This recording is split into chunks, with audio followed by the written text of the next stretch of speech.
저는 이런 이제 철학적 관점이 필요하다고 보는데 네네. 우리나라가 약 1,900만 가구의 주택이 있어요. 네. 근데 지금 1979년도에 집 없는 무주택자 비율이 49%입니다.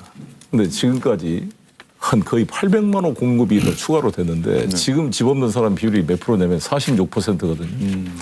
30년이 지났는데 3%밖에 안 줄어든 겁니다. 그래서 저는 계속 대출해서 집을 분양해서 집을 사도록 하는 그런 정책으로서는 이 문제를 풀 수가 없습니다. 예를 들어서 다주택자한테 왜 주택 마련이냐 팔아 그러면 이거를 살 수 있는 사람이 돈 있는 사람이 사지 돈 없는 무주택자가 사기가 어렵거든요. 그렇죠. 결국 돈 있는 사람한테서 또 돈 있는 사람한테 주택이 간 겁니다. 한 사람이 30채, 40채씩 가는 그런 일이 벌어지게 되는 거죠. 그래서 이거를 소유 개념, 주택을 소유 개념이 아니라 주거 개념으로 바꿔줘야 된다고 보거든요.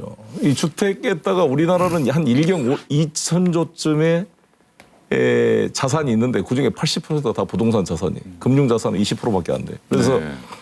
우리 사회 모든 돈이 지금 부동산에 묶여 있는 것 자체가 경제 활성화에 커다란 저의 요인이고, 제가 말씀드린 저는 신도시 공급 방식보다는 구도심 개발로 가는 게 맞다고 봅니다. 왜냐하면 저희 우리 인천의 검단 신도시가 우리 노무현 정부 때 그때 이해찬 총리 계실 때예요. 네.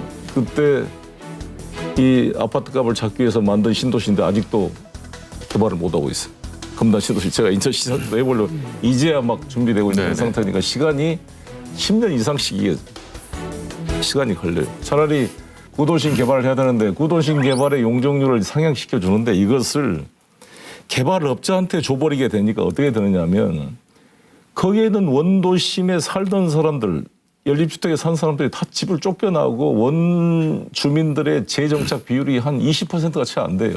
돈이 없으니까. 10% 정도. 다 쫓겨나고 이제 현금 정산해가지고 다 교회로 쫓겨나니까. 이렇게 손해 보고 나가지는 않고 그래도 그러니까 돈 벌고 쫓겨나가는 벌기는 거죠. 벌되 그 집을 살 능력은 없는 그렇죠. 거죠. 그래서 이 사람들을 100% 재정착하도록 만들자는 게 제가 만든 송년길의 누구나 집 프로젝트입니다. 천천히 얘기하세요. 송년길의 누구나 집 프로젝트. 누구나 누구나 집을 가질 수 있게. 송영길의 대권 플랜이 나왔다. 그런 개념보다 제가 인천 시장 때 이 문제를 풀기 위해서 도화 지역에 처음으로 이 누구나 집 프로젝트를 통해 100% 분양을 했고요. 이번에 전당대회 나가서 계속 이걸 홍보했는데 그랬구나. 홍보가 좀 부족했습니다만 핵심은 이겁니다. 집값의 10%를 투자하면 언제든지 최초의 분양 가격으로 살 권리를 입주자한테 주겠다는 겁니다. 네. 그러면 굳이 돈 빌려 살 필요가 없잖아요. 10년 뒤에 내가 산 집이 3억짜리가 10억이 되더라도 3억으로 살 권리를 주겠다는 거야. 이게 혁명적인 거잖아요. 그러면 그런데요. 네. 투기의 대상이 되지 않는다. 이런 그렇죠. 그렇죠. 주거 개념으로 바꿔주겠다는 그런데요. 거죠. 주거 개념. 네. 이게 제 누구나 집 프로젝트의 핵심 내용입니다. 근데 시장 때 했던 재개발 재건축에 대해서 네네. 신중할 수밖에 없었던 게 보통 연립주택 24평짜리 한 5층짜리 집이 있다 그럽시다. 네. 재개발 건축조합이 자기가 찬성했어. 그때 찬성할 때는 어떤 거냐? 네. 뭔 집 줄게 새 집 다오. 어? 네. 이거 주면은 고층 아파트에 좋은 아파트로 24평짜리가 몰 걸로 생각하고 했어요. 왜냐하면 일반 분양에서 이득이 남아가지고 회원들한테는 추가 부담금 없이 좋은 아파트 줄 것이다 이렇게 생각하고 했는데 일반 분양이 안 되니까 분양이 잘 안 되고 그러니까 회원들한테 부담금이 생기는 거예요. 24평짜리 연립주택을 아파트 30층짜리로 진다 그러면 한 15평 인정해줘요. 한 14평, 15평. 그러면 25평짜리 아파트로 똑같이 들어가려면 10평짜리 값을 추가 부담해야 돼요. 네. 한 평당 1,000만 원 1억을 추가 부담금을 내고 들어가야 되는데 24평짜리 연립주택 살던 서민이 추가 부담 1억이 어디가 있어 가겠어요. 만만치 않은 금액이죠. 그러니까 현금 정산에서 그냥 쫓겨나는 겁니다. 그러니까 이런 아픔들을 보는 재건축을 해야 되겠는가. 삶의 터전이 뺏기지는 거는 이게 신중해지는 거고 그게 이제 솔루션을 찾아야 되는 거죠. 그러네요. 네, 이게. 그래서 제가 네. 누구나 집이 필요하다니까. 마포에도 네. 재개발이 예상되어 있는 30년 이상 된 그런 대단히 아파트 단지가 있어요. 근데 몇 년 전부터 다 외지 사람들이 와서 다 사고 원주민은 또 전세 살고 막 그래요. 네. 근데 그분들 다 쫓겨나는 거죠, 사실은.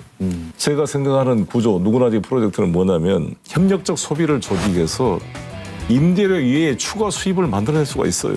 우리나라 주택은 지금까지 그냥 거주 공간만 돼 있지 협력적 소비, 부가 서비스를 조직하지 못하기 때문에 새로운 이익을 창출하지 못하고 있는데 한 예를 들어서 생각해 보십시오. 네.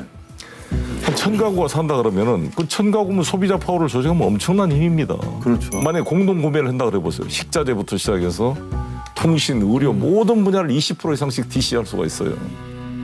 새로운 이익이 만들어집니다. 부가 서비스가 만들어집니다. 아파트를 망으로 연결시키고 하게 되면 이 아파트가 단순한 주거 공간이 아니라 생산과 소비의 포탈이 될 수가 있어요.